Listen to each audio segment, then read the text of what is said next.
friends, welcome to Neethas Tasteland. നമ്മളിപ്പോ രാവിലെ പുട്ടുണ്ടാക്കിയതിനു ശേഷം ആ പുട്ട് ബാക്കി വന്നാൽ നമ്മൾ എന്താ ചെയ്യുക? കൂടുതൽ ആളുകളും ചെയ്യുന്നത് എന്താണെന്ന് വെച്ചിട്ടുണ്ടെങ്കിൽ വൈകിട്ട് ആ പുട്ട് വീണ്ടും ഒന്നുകൂടി സ്റ്റീം ചെയ്തെടുത്തതിന് ശേഷം കഴിക്കും. അതല്ലേ പൊതുവെ എല്ലാവരും ചെയ്യാറുള്ളത്. ഇന്നിപ്പോ നമ്മൾ ചെയ്യാൻ പോകുന്നത് ആ ബാക്കി വന്ന പുട്ട് ഉപയോഗിച്ചിട്ട് ഒരു വ്യത്യസ്തമായ റെസിപ്പി. വ്യത്യസ്തമായതെന്ന് വെച്ചിട്ടുണ്ടെങ്കിൽ ഉപ്പുമാവാണ് ചെയ്യുന്നത്. ഉപ്പുമാവ് എല്ലാവർക്കും വ്യത്യസ്തമായ റെസിപ്പി അല്ല, പൊതുവെ എല്ലാവരും ഉപ്പുമാവ് ഉണ്ടാക്കാറുള്ളതാണ്. നമ്മൾ ഉണ്ടാക്കുന്നത് രാവിലെ ഉണ്ടാക്കിയിട്ട് ബാക്കി വരുന്ന പുട്ട് ഉപയോഗിച്ചുള്ള ഉപ്പുമാവാണ്. അപ്പോൾ നമ്മുടെ കുട്ടികൾ സ്കൂൾ വിട്ട് വരുമ്പോൾ രാവിലെ ഉണ്ടാക്കിയ പുട്ട് തന്നെ കൊടുക്കുകയാണെങ്കിൽ കുട്ടികൾക്ക് അത്ര താല്പര്യം ഉണ്ടാവില്ല. രാവിലെ കൊടുക്കുന്ന ഫുഡ് തന്നെ വൈകിട്ട് വരുമ്പോൾ കൊടുക്കുന്ന വീടുകൾ ചില സ്ഥലങ്ങളിലൊക്കെ ഉണ്ട്. നമ്മളിപ്പോ സാഹചര്യം അനുസരിച്ച് നമ്മൾ അങ്ങനെ കൊടുക്കാറുണ്ട്. അപ്പൊ പൊതുവെ എപ്പോഴും കുട്ടികൾ പറയാറുണ്ട് രാവിലെ ഇത് തന്നെ കഴിച്ചു, വീണ്ടും ഇത് തന്നെ കഴിക്കുക, എന്ത് ബുദ്ധിമുട്ടാണ്. ആ കുട്ടികൾ അത്ര താല്പര്യത്തിലല്ല അത് കഴിക്കാറുള്ളത്, അത് നമുക്ക് അമ്മമാർക്കും അറിയാം. പക്ഷെ നമ്മൾ സാഹചര്യം വരുമ്പോൾ നമ്മൾ അങ്ങനെ ചെയ്തു പോവാറുണ്ട്. അപ്പോ ഈ ഒരു റെസിപ്പി എന്ന് പറഞ്ഞിട്ടുണ്ടെങ്കിൽ വളരെ ഈസി ആയിട്ട് ഉണ്ടാക്കാൻ പറ്റിയ റെസിപ്പിയാണ്. അധികം സമയം വേണ്ട, അതുപോലെ തന്നെ അധികം ഇൻഗ്രീഡിയൻസും വേണ്ട. അപ്പോൾ പുട്ട് ഉപയോഗിച്ചിട്ടാണ് നമ്മൾ ഈ ഉപ്പുമാവ് ഉണ്ടാക്കുന്നത് എന്നുള്ളത് നമ്മുടെ വീട്ടിലും ആരും അറിയണ്ട, അതുപോലെ തന്നെ കുട്ടികളും അറിയണ്ട. അവര് കഴിച്ചു കഴിഞ്ഞിട്ട് ഇതൊരിപ്പോ ഒരു വ്യത്യസ്തമായ ഉപ്പുമാവാണല്ലോ എന്നുള്ള രീതിയിൽ കഴിച്ച് എൻജോയ് ചെയ്യട്ടെ. അപ്പൊ നമുക്ക് ഇതുപോലെയൊക്കെയാണ് നമുക്ക് കൂടുതലായിട്ട് ബാക്കി വന്ന പലഹാരങ്ങൾ ചെയ്യാൻ പറ്റുക. ഇതുപോലെ തന്നെ നമ്മൾ ലെഫ്റ്റ് ഓവർ ചപ്പാത്തിയുടെ റെസിപ്പി ചെയ്തിട്ടുണ്ട്. ചപ്പാത്തി ഉണ്ടാക്കിയിട്ട് ബാക്കി വരികയാണെങ്കിൽ അത് നമുക്ക് ഏതൊക്കെ രീതിയിൽ യൂട്ടിലൈസ് ചെയ്യാം എന്നുള്ളതിന്റെ ഒരു വീഡിയോ നമ്മൾ ചെയ്തിട്ടുണ്ട്. അപ്പോൾ അത് കാണാത്ത ആളുകൾ അത് കാണുക. അതുപോലെ തന്നെ നമ്മുടെ ഈ പുട്ടുപ്പുമാവ് എല്ലാവരും ഉണ്ടാക്കി അഭിപ്രായങ്ങളൊക്കെ അറിയിക്കുക. നമുക്ക് നമ്മുടെ റെസിപ്പി എങ്ങനെയാണ് ഉണ്ടാക്കുന്നതെന്ന് നോക്കാം.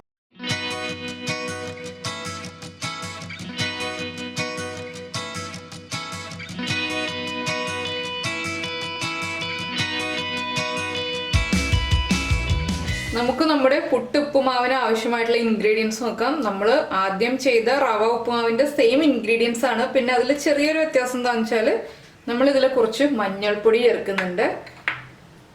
അപ്പോൾ നമ്മൾ എടുത്തിരിക്കുന്നത് എന്തൊക്കെയാണെന്ന് വെച്ചിട്ടുണ്ടെങ്കിൽ കടുക്, മഞ്ഞൾപ്പൊടി, ഇഞ്ചി, ഉഴുന്ന്, വറ്റൽമുളക്, പച്ചമുളക്, സവോള, തേങ്ങ ചിരവിയത്, കറിവേപ്പില, ക്യാരറ്റ്, പിന്നെ നമ്മുടെ പുട്ട്. അപ്പോൾ നമ്മൾ പുട്ടിൽ കൂടുതൽ തേങ്ങ ചേർത്താണ് പുട്ട് ഉണ്ടാക്കിയതെന്നുണ്ടെങ്കിൽ ഇപ്പോൾ തേങ്ങ ചേർക്കണം എന്നില്ല. കുറച്ച് തേങ്ങയുള്ളൂ എന്നുണ്ടെങ്കിൽ കൂടുതൽ തേങ്ങ ചേർത്താൽ കുറച്ചുകൂടി ടേസ്റ്റ് ആയിരിക്കും. അത് നമ്മുടെ ഇഷ്ടത്തിന് എങ്ങനെയാണെന്ന് വെച്ചാൽ ചെയ്യാം. തേങ്ങ ചേർക്കണം എന്നുണ്ടെങ്കിൽ ചേർക്കാം, തേങ്ങ ചേർക്കാതെ ചെയ്യണം എന്നുണ്ടെങ്കിൽ തേങ്ങ ചേർക്കാതെ ചെയ്യാം. ആദ്യം നമുക്ക് പുട്ടൊന്ന് പൊടിച്ചെടുക്കാം. പുട്ട് ഒരു ബൗളിലേക്ക് മാറ്റിയിട്ട് പൊടിക്കാം.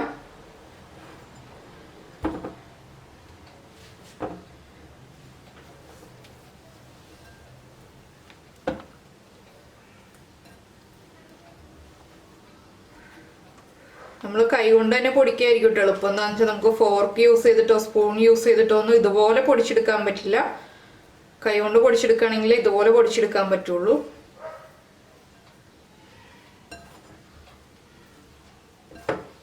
ഇതിലൊരു കാര്യം മാത്രം നമ്മൾ ശ്രദ്ധിക്കുക, നമ്മൾ ക്യാരറ്റ് വല്ലാതെ ഓവർ കുക്ക് ചെയ്ത് കളയരുത്. എന്താണെന്ന് വെച്ചിട്ടുണ്ടെങ്കിൽ ക്യാരറ്റ് ഇടയ്ക്കൊന്ന് കടിക്കുമ്പോൾ നമ്മുടെ ഉപ്പുമാവിന് ടേസ്റ്റ് കൂടും. അതുകൊണ്ട് ക്യാരറ്റ് ചെറുതായിട്ടൊന്ന് കുക്ക് ചെയ്യുക. നമ്മൾ മറ്റു റവ ഉപ്പുമാവിൽ ചെയ്തതുപോലെ നന്നായി കുക്കായി പോകുന്ന രീതിയിൽ കുക്ക് ചെയ്തെടുക്കരുത്. ഇതുപോലെ വലിയ കട്ടകൾ വരുമ്പോൾ നമ്മളൊന്ന് ഉടച്ച് ചെറുതായിട്ടൊന്ന് പ്രസ് ചെയ്ത് കൊടുക്കുക. അപ്പോൾ അതൊന്ന് ചെറുതായി വന്നോളും. ഇനിയിപ്പോൾ നമുക്ക് നമ്മുടെ ഉപ്പുമാവ് കുക്ക് ചെയ്ത് തുടങ്ങാം. ഇപ്പോൾ നമ്മൾ പാൻ ചൂടാക്കാൻ വെച്ചിട്ടുണ്ട്. ഇതിലേക്ക് നമ്മൾ വെളിച്ചെണ്ണയാണ് ഒഴിക്കാൻ പോകുന്നത്. ഈ റെസിപ്പിയിലൊക്കെ നമ്മൾ വെളിച്ചെണ്ണ യൂസ് ചെയ്യുന്നതായിരിക്കും കൂടുതൽ ടേസ്റ്റ് ഉണ്ടാവുക. വെളിച്ചെണ്ണ നന്നായി ചൂടായി വരട്ടെ. അപ്പോൾ നമ്മുടെ റവ ഉപ്പുമാവ് കാണാത്ത ആളുകൾ റവ ഉപ്പുമാവ് കാണുക. അതുപോലെ തന്നെ അതിൻ്റെ കൂടെ ഇപ്പോൾ നമുക്ക് കൂർക്കയുടെ സീസൺ അല്ല, കൂർക്കയുടെ സീസൺ ആകുമ്പോൾ കൂർക്ക മെഴുക്ക് വരട്ടി ഉണ്ടാക്കി കഴിക്കാം. അല്ലാന്നുണ്ടെങ്കിൽ നമ്മുടെ പൊട്ടറ്റോ മെഴുക്ക് വരട്ടി ഉണ്ടാക്കി കഴിക്കാം. ഏറ്റവും നല്ല കോമ്പിനേഷനാണ് ഉപ്പുമാവിൻ്റെ. അത് കാണാത്ത ആളുകൾക്ക് വേണ്ടിയിട്ടുണ്ടോ ഞാനിതിപ്പോൾ പറയുന്നത്. നമ്മുടെ വെളിച്ചെണ്ണ ചൂടായി വരുന്നുണ്ട്. നമുക്കിതിലേക്ക് കടുക് ചേർത്ത് കൊടുക്കാം. ഉപ്പുമാവിൽ കടുക് ചേർക്കുമ്പോൾ ഉപ്പുമാവ് കാണാനും ഭംഗിയുണ്ടാവും, അതുപോലെ കടുക് കഴിക്കുമ്പോൾ ടേസ്റ്റും ഉണ്ടാവും. അപ്പോൾ ഉപ്പുമാവിലൊന്നും നമ്മൾ കടുക് ചേർക്കാൻ മടി കാണിക്കണ്ട, കുറച്ച് കടുക് കൂടുതൽ ചേർത്തോളൂ. ഇനി കടുക് ഒന്ന് പൊട്ടി വരട്ടെ. ഇപ്പോൾ നമ്മുടെ കടുക് പൊട്ടിക്കഴിഞ്ഞു. ഇതിലേക്ക് നമുക്ക് കട്ട് ചെയ്ത് വെച്ചിരിക്കുന്ന ഇഞ്ചി ചേർക്കാം. ഞാനിപ്പോൾ ഒരു ചെറിയ പീസ് ഇഞ്ചിയാണ് എടുത്തത്. ഒരു ടീസ്പൂൺ ഇഞ്ചിയേ ഉള്ളൂ ഇത്. ഇഞ്ചി ചേർത്തതിന് ശേഷമാണ് നമ്മൾ നമ്മുടെ വറ്റൽമുളക് ചേർക്കുന്നത്. എന്താണെന്ന് വെച്ചിട്ടുണ്ടെങ്കിൽ വറ്റൽമുളകിന്റെ കളർ ചേഞ്ച് ആയി പോവാതിരിക്കാനാണ് ഞാൻ എപ്പോഴും പറയാറുള്ളതാണ്. ഇതിലേക്ക് ഇനി നമുക്ക് ഉഴുന്ന് ചേർക്കാം. അപ്പോൾ ഉഴുന്ന് ചേർക്കുമ്പോൾ ഉഴുന്ന് ബോളാണെങ്കിൽ നമുക്ക് കുറച്ച് മുന്നേ ചേർക്കാം. ഉഴുന്ന് പരിപ്പായതുകൊണ്ട് ഞാനിപ്പോൾ ഇഞ്ചിയും വറ്റൽമുളകും ചേർത്തതിന് ശേഷം മാത്രമേ ചേർക്കുന്നുള്ളൂ. എന്താണെന്ന് വെച്ചാൽ ഉഴുന്ന് പരിപ്പാകുമ്പോൾ ഉഴുന്ന് ബോളിനേക്കാൾ വേഗം തന്നെ കളർ ചേഞ്ച് ആയി വരും. നമ്മുടെ ഇഞ്ചിയും വറ്റൽമുളകും അതുപോലെ തന്നെ ഉഴുന്ന് പരിപ്പും കറക്റ്റായിട്ട് ഒരുമിച്ച് തന്നെ കുക്കായി വന്നോളും. ഈ ഉഴുന്ന് പരിപ്പ് നമ്മൾ ഉപ്പുമാവിൽ കടിക്കുമ്പോൾ ഒരു പ്രത്യേക ടേസ്റ്റ് ആണ് അത് കഴിക്കുമ്പോൾ. ആ ഒരു ഇതുകൊണ്ടാണ് നമ്മൾ ഉഴുന്ന് പരിപ്പ് ചേർക്കുന്നത്, അല്ലെങ്കിൽ ഉഴുന്ന് ബോള് ചേർക്കുന്നത്. ഇനിയിപ്പോൾ നമുക്കിതിലേക്ക് നമ്മൾ കട്ട് ചെയ്ത് വെച്ചിരിക്കുന്ന പച്ചമുളക് ചേർക്കാം. ഞാനിപ്പോൾ 3 പച്ചമുളക് എടുത്തിട്ടുണ്ട്. നമ്മുടെ എരിവ് അനുസരിച്ച് പച്ചമുളകിൻ്റെ എണ്ണം തീരുമാനിക്കുക. കൂടുതൽ എരിവുള്ള പച്ചമുളകാണെങ്കിൽ കുറച്ച് പച്ചമുളക് ആഡ് ചെയ്താൽ മതി. ഇതിന്നിപ്പോൾ രാവിലെ പുട്ട് ഉണ്ടാക്കി കഴിഞ്ഞപ്പോൾ ബാക്കി വന്നു. അപ്പം ഞാൻ വിചാരിച്ചു എന്തായാലും പുട്ട് നമ്മൾ അടുത്ത ദിവസം ഒന്നില്ലാന്നുണ്ടെങ്കിൽ പുട്ട് എടുത്ത് വെച്ചിട്ട് രാത്രി സ്റ്റീം ചെയ്ത് വീണ്ടും എടുക്കുക. അപ്പോഴും നമുക്ക് അത്ര കഴിക്കാൻ, രാവിലെ കഴിച്ചത് പുട്ടായതുകൊണ്ട് വൈകിട്ടും പുട്ട് കഴിക്കാൻ അത്ര താല്പര്യം തോന്നില്ല. എന്നാൽ പിന്നെ ഇങ്ങനെ ഒരു വ്യത്യസ്തമായിട്ട് ചെയ്ത് കൊടുക്കുകയാണെങ്കിൽ എല്ലാവരും പുട്ട് കഴിക്കും. രാവിലത്തെ പുട്ടായിട്ട് തോന്നുന്നില്ല. ഇതിലേക്ക് നമുക്ക് കട്ട് ചെയ്ത് വെച്ചിരിക്കുന്ന സവാള ചേർക്കാം. ഒരു ചെറിയ സവാളയാണ് നമ്മൾ കട്ട് ചെയ്തെടുത്തത്. അധികം സവാള ചേർക്കണ്ട. മീഡിയം ഫ്ലെയിമിൽ വെച്ച് ഈ സവാള ഒന്ന് കുക്ക് ചെയ്തെടുക്കാം. സവാള ഒന്ന് ചെറുതായിട്ട് കുക്കായി വരണം. പക്ഷെ നമ്മുടെ ക്യാരറ്റ് അധികം അങ്ങോട്ട് കുക്കാവണ്ട. ഇതിലേക്ക് നമുക്ക്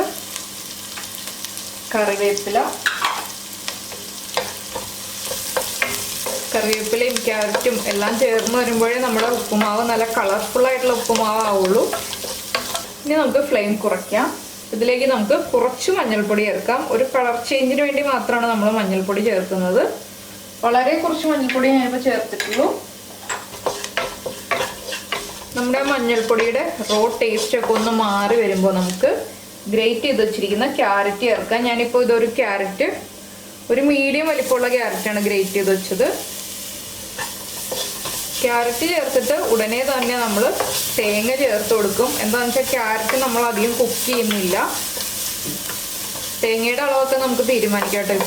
നമ്മളെടുത്ത് അത്രയും ഉള്ള പുട്ടിന് വേണമെന്നുണ്ടെങ്കിൽ ഒരു 5 ടേബിൾ സ്പൂൺ തേങ്ങ വരെ നമുക്ക് ചേർക്കാം.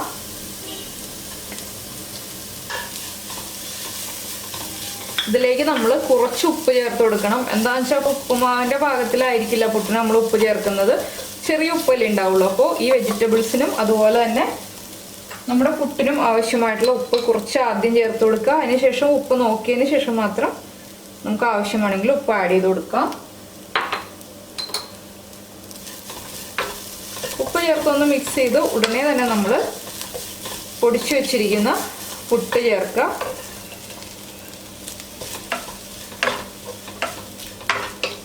ഇപ്പോൾ കണ്ടോ, ഇനിയിപ്പോൾ ഇത് പുട്ടാണെന്ന് ആരും പറയില്ല. നമ്മുടെ ഉപ്പുമാവ് റെഡി ആയിക്കൊണ്ടിരിക്കുന്നു. ഇനിയിപ്പോൾ ഒന്ന് ചൂടായി വരുമ്പോൾ പുട്ട് നന്നായിട്ട് സോഫ്റ്റ് ആയി വരും. പിന്നെ സോഫ്റ്റ് ആയില്ല എന്ന് തോന്നുകയാണെങ്കിൽ ഞാനൊരു ഓപ്ഷൻ പറയാം. കുറച്ച് വെള്ളം തളിച്ചു കൊടുത്തതിന് ശേഷം നമ്മൾ 2 മിനിറ്റ് ഒന്ന് അടച്ചു വയ്ക്കുക. അതിനുശേഷം വീണ്ടും ഒന്ന് ഇളക്കി മിക്സ് ചെയ്യുക. വീണ്ടും കുറച്ച് സമയം ഒന്ന് അടച്ചു വയ്ക്കുക. അങ്ങനെ ചെയ്യുകയാണെങ്കിൽ ഇപ്പോൾ കുറച്ച് ഹാർഡായി പോയിട്ടുള്ള പുട്ടാണെങ്കിൽ അത് നന്നായിട്ട് സോഫ്റ്റ് ആയി വരും.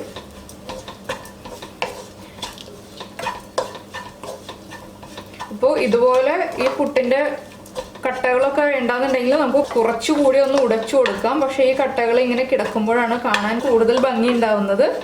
ഇപ്പോൾ നമ്മുടെ ഉപ്പുമാവ് റെഡിയായി. ഉപ്പ് ചെക്ക് ചെയ്യുക, എരിവ് ചെക്ക് ചെയ്യുക, ഇനി കഴിക്കുക. അത്രയേ ഉള്ളൂ നമ്മുടെ പരിപാടി. അപ്പോൾ എല്ലാവർക്കും ഈ ഒരു വീഡിയോ ഇഷ്ടപ്പെട്ടു എന്ന് വിചാരിക്കുന്നു. എന്താണെന്ന് വെച്ചാൽ ബാച്ചിലേഴ്സിനാണെങ്കിലും വീട്ടമ്മമാർക്കും എല്ലാവർക്കും ഒരു വലിയ തലവേദനയാണ് രാവിലത്തെ ഫുഡ് ബാക്കി വരുമ്പോൾ ഉള്ളൊരു കാര്യം. അപ്പോൾ ഇതുപോലെ നമുക്ക് ചില പൊടിക്കൈകളൊക്കെ ചെയ്തിട്ട് രാവിലത്തെ ഫുഡ് തന്നെ വൈകുന്നേരവും കഴിക്കാം. നമ്മുടെ വീട്ടിലാരും അറിയുമില്ല. അപ്പോൾ എല്ലാവരും ഉണ്ടാക്കി കഴിച്ചതിന് ശേഷം ഫീഡ്ബാക്ക് അറിയിക്കുക. അതുപോലെ തന്നെ ലൈക്ക് ചെയ്യുക, ഷെയർ ചെയ്യുക, കമൻറ്റ് ചെയ്യുക. സബ്സ്ക്രൈബ് ചെയ്യാത്ത ആളുകൾ സബ്സ്ക്രൈബ് ചെയ്യുക. നമുക്ക് നമ്മുടെ അടുത്ത റെസിപ്പിയുമായിട്ട് അടുത്ത ദിവസം കാണാം. ബൈ.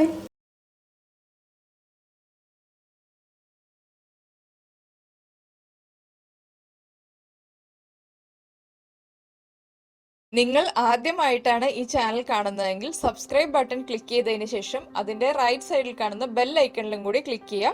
അപ്പോൾ ഞാൻ അപ്ലോഡ് ചെയ്യുന്ന എല്ലാ വീഡിയോകളും ഉടൻ തന്നെ നിങ്ങളിലേക്ക് എത്തുന്നതായിരിക്കും.